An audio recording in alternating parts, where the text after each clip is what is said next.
মিত্ৰজোঁটৰ পক্ষত আহিছে, AP আহিছে, 10টা ৱাৰ্ড মেম্বাৰ আহিছে, ৰাওনাপাৰ পঞ্চায়ত আমাৰ হাতত আহি আছে আৰু জিলা পৰিষদ এই 11টা বজাত আপোনাক ক'লোঁ 4টা জিলা পৰিষদে মিত্ৰজোঁটৰ প্ৰাৰ্থী জয়যুক্ত হ'ব নিশ্চিতভাৱে।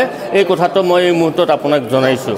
4টা জিলা পৰিষদে মিত্ৰজোঁটৰ প্ৰাৰ্থীৰ পক্ষত থাকিব, ওলাই যাব জিলা পৰিষদৰ। মই আপোনাক এতিয়া ফলাফল দিছোঁ।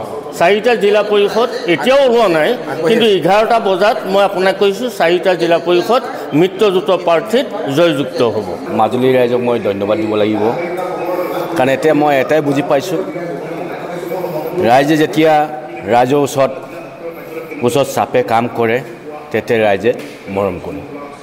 সেইটো অসমৰ জনপ্ৰিয় মুখ্যমন্ত্ৰীয়ে আদৰ্শ লৈ যিধৰণে আমাৰ মাননীয় মুখ্যমন্ত্ৰী ডাঙৰীয়া আদৰ্শ দেখুৱাইছে, ময়ো বিধায়ক হিচাপে মাজুলীত গোটেই দিনে ৰাতিয়ে ৰাইজৰ লগত আছোঁ, কাম কৰি গৈ আছোঁ আৰু এই ধৰণে ৰাইজেও সহায় কৰিছে, মৰম কৰিছে। মই এটাই বুজি পালোঁ, যিজন ব্যক্তিয়ে আজি বছৰৰ মূৰত ভোট বিচাৰি ভিক্ষা মাগি আহিছিল, আকৌ এবছৰ মূৰত আঞ্চলিক পঞ্চায়ত ইলেকশ্যনত ভোট ভিক্ষা মাগিবলৈ আহিছে।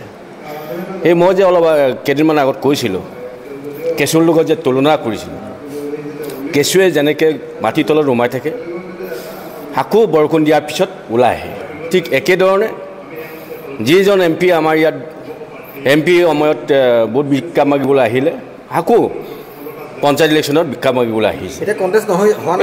এইটোৱে মই ক'ব বিচাৰিছোঁ। এতিয়াতো আপোনালোকে দেখিছেই আমাৰ ইয়াত কংগ্ৰেছে কণ্টেষ্টত অহা নাই, কিহৰ কাৰণে অহা নাই? এখন আঞ্চলিক পঞ্চায়ত আপোনালোকে পাইছে, আহঁতগুৰি পাইছোঁ। আহঁতগুৰিয়ে নহয়, গোটেই পঞ্চায়ত আমি দখল কৰিম, জিলা পৰিষদ দখল কৰিম, আমাৰ আঞ্চলিক পঞ্চায়ত দখল কৰিম।